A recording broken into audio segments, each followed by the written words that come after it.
আমাদের তৌফিক নিয়াজ দীপু মনির হাজবেন্ড মারা গেছে। ইন্না লিল্লাহি ওয়া ইন্না ইলাইহি রাজিউন। সবাই তার জন্য দোয়া করেন।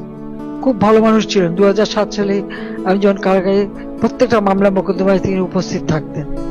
সমুদ্র বিষয়ে তার লেখা বই এবং আইন সম্পর্কে তার অনেক জ্ঞান ছিল। আমরা যে সমুদ্র সীমা অর্জন করেছি, এখানে দীপু মনি এবং তার হাজবেন্ড তাদের যথেষ্ট অবদান রয়েছে।